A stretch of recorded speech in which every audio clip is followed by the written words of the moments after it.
ప్రతి భారతీయుడు దేశంలో అతి ముఖ్యమైన ప్లేస్లలో వెళ్ళదగిన ప్లేస్లలో ఇది ఒకటి. జమ్మూ కాశ్మీర్లోని శ్రీనగర్లో ఉండే క్లాక్ టవర్ పై మన త్రివర్ణ పతాకాన్ని ఎప్పుడు ఎగరవేసేది, దాని చరిత్ర విశిష్టత గురించి మనం ఈ వీడియోలో తెలుసుకోబోతున్నాం.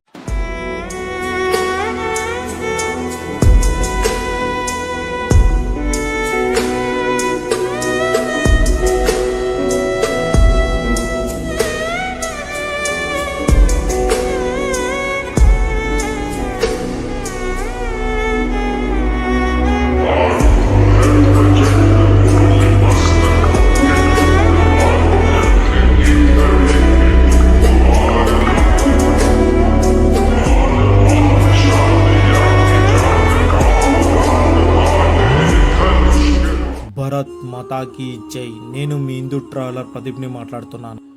జమ్మూ కాశ్మీర్ రాజధాని శ్రీనగర్లోని లాల్ చౌక్ ఆ ప్రాంతాన్ని వ్యాపార రాజకీయ గుండెకాయ లాంటిది.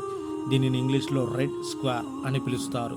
రష్యన్ విప్లవం మరియు మాస్కోలోని రెడ్ స్క్వేర్ స్ఫూర్తితో వామపక్ష భావజాల కార్యకర్తలు మహారాజా హరిసింగ్కు వ్యతిరేకంగా పోరాడిన సమయంలో ఈ ప్రాంతాన్ని లాల్ చౌక్ అని పేరు పెట్టారు.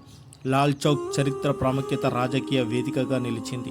ఇది దశాబ్దాలుగా కాశ్మీర్ రాజకీయాలకు ప్రధాన వేదికగా ఉంది. దేశం మొదటి ప్రధానమంత్రితో పాటు పలువురు రాజకీయ నాయకులు ఇక్కడ ప్రసంగాలు చేశారు. ఘంటా ఘాట్ లాల్ చౌక్ మధ్యలో ఉండే ఈ ప్రసిద్ధ క్లాక్ టవర్ శ్రీనగర్ నగరానికి ఒక గుర్తుగా నిలిచింది. కాశ్మీర్ రాజకీయాలకు సంబంధించిన క్లాక్ టవర్ కు చాలా ప్రాధాన్యత ఉంది. జమ్మూ కాశ్మీర్ సహా దేశంలోని చాలా మంది నేతలు గతంలో క్లాక్ టవర్ పై జెండా ఎగరవేసే ప్రయత్నం చేసినప్పటికీ సాధ్యం కాలేదు. దీనిపై స్థానిక యువకుడు సాజిద్ యూసుఫ్ మాట్లాడుతూ, స్వతంత్రం వచ్చినప్పటి నుంచి దేశంలో జాతీయ జెండా ఎగరని ప్రాంతం ఇదొక్కటేనని, గతంలో చాలామంది ప్రయత్నించినప్పటికీ తామే తొలిసారిగా విజయవంతమయ్యామని, భారతీయులుగా జాతీయ జెండాను ఎగరవేయడం తమకెంతో సంతోషాన్ని కలిగించిందని చెప్పాడు. మన దేశానికి స్వతంత్రం వచ్చినప్పటి నుంచి ఇక్కడ పీ జెండాలు మాత్రమే ఎగిరేవి. శాంతికి విఘాతం కలిగిస్తూ వచ్చిన పీ ప్రేరేపిత వ్యక్తులు ఈ జెండాను ఎగరవేసేవారు. ఆర్టికల్ 370 రద్దు తర్వాత ఇక్కడి పరిస్థితులు చాలా మార్పులు వచ్చాయి.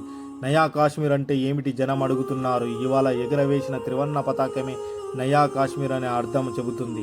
జమ్మూ కాశ్మీర్ ప్రజలు కోరుకున్నది కూడా ఇదే. మాకు పీ జెండాలు అక్కర్లేదు, మేము శాంతి అభివృద్ధిని కోరుకుంటున్నామని 1992లో చేపట్టిన యాత్ర కన్యాకుమారి టు కాశ్మీర్ వరకు చేసిన ఈ యాత్రలో మురళీ మనోహర్ జోషి నేతృత్వంలోని ఏకాంత యాత్రలో ప్రజెంట్ మన దేశ ప్రధాని అయినటువంటి నరేంద్ర మోడీ గారు కూడా పాల్గొనడం జరిగింది. త్రివర్ణ భద్రతా పరిస్థితుల మధ్యలో లాల్ చౌక్లో జాతీయ పతాకాన్ని ఎగురవేయడం దేశవ్యాప్తంగా చర్చనీయాంశమైనది. అలాగే ఆర్టికల్ 370 అమల్లో ఉన్న సమయంలో లాల్ చౌక్ రాజకీయంగా చాలా సున్నితమైన ప్రాంతంగా ఉండేది. జాతీయ జెండా ఎగరవేయడం కూడా అనేక సందర్భాల్లో రాజకీయ ప్రాధాన్యతకు సంతరించుకుంది. ఆగస్టు 5, 2019 తర్వాత కేంద్ర ప్రభుత్వం ఆర్టికల్ 370కి సంబంధించిన ప్రత్యేక రాజ్యాంగ స్థితిని మార్చిన తర్వాత శ్రీనగర్లో పరిస్థితులు క్రమంగా మారాయి. లాల్ చౌక్లో భద్రతా బార్గేట్లు అంశాలు వంటి అంశాలు ఆ సమయంలో కనిపించాయి. తర్వాతి సంవత్సరంలో లాల్ చౌక్ ప్రాంతం పునరభివృద్ధి చెందింది. స్మార్ట్ సిటీ ప్రాజెక్టులో భాగంగా ప్రాంతాన్ని చాలా అభివృద్ధి జరిగింది. ఆర్టికల్ 370 రద్దు తర్వాత లాల్ చౌక్లోని చరిత్రాత్మక క్లాక్ టవర్ ఘంటా ఘాట్ పై మొదటిసారిగా అధికారికంగా మరియు బహిరంగంగా 2022 జనవరి 26న 73వ గణతంత్ర దినోత్సవం సందర్భంగా జాతీయ జెండాను విజయవంతంగా ఎగురవేశారు. అలాగే ఆర్టికల్ 370 రద్దు అయిన తర్వాత మొదటి వార్షికోత్సవం సందర్భంగా అనగా 2020 ఆగస్టు 5న బీజేపీ మహిళా మోర్చా నాయకురాలు రుమైసా రఫీక్ లాల్ చౌక్ మధ్యలో త్రివర్ణ పతాకాన్ని ఊపుతూ నిరసనలు వేడుకలు చేసుకున్నారు. అమర్నాథ్ యాత్రలో భాగంగా నేను నా మిత్రులు కలిసి శ్రీనగర్లోని లాల్ చౌక్ని సందర్శించడం జరిగింది. ఇక్కడికి చేరుకోవడానికి శ్రీనగర్ ఎయిర్పోర్ట్ నుంచి మనకు 15 నుంచి 19 కిలోమీటర్ల దూరంలో ఉంటుంది. అలాగే రైల్వే స్టేషన్ నుంచి వచ్చేసి మనకు 11 కిలోమీటర్ల దూరంలో ఉంటుంది. అలాగే శ్రీనగర్ బస్ స్టాండ్ నుంచి మనకు దాదాపు 5 to 6 కిలోమీటర్ల దూరంలో ఉంటుంది. ట్యాక్సీ ఛార్జీలు వచ్చేసి మనకు 300 నుంచి 1000 మధ్యలో తీసుకోవడం జరుగుతుంది. ఇక్కడ ఉండడానికి క్లాక్ టవర్ సరౌండింగ్లో ధర్మశాలలు కూడా ఏర్పాటు చేయడము, అందులో డాట్మెటరీ రూమ్స్ కూడా అందుబాటులో ఉంటాయి. అవి కూడా రీజనబుల్ రేట్లో కూడా ఉంటాయి. మీరు ఎవరైనా వెళ్తే చిన్న కమెంట్ రూపంలో చెప్పండి. నా వీడియో నచ్చితే చిన్న సబ్స్క్రైబ్ చేసి నాకు సపోర్ట్ చేస్తారని అనుకుంటున్నాను.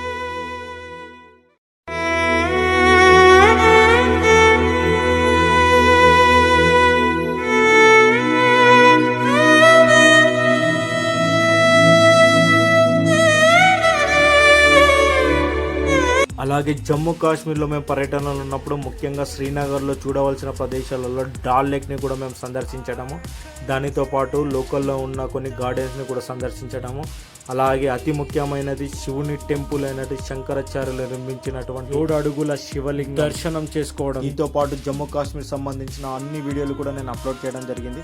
అవి కూడా చూసి నాకు సపోర్ట్ చేస్తారని అనుకుంటున్నాను.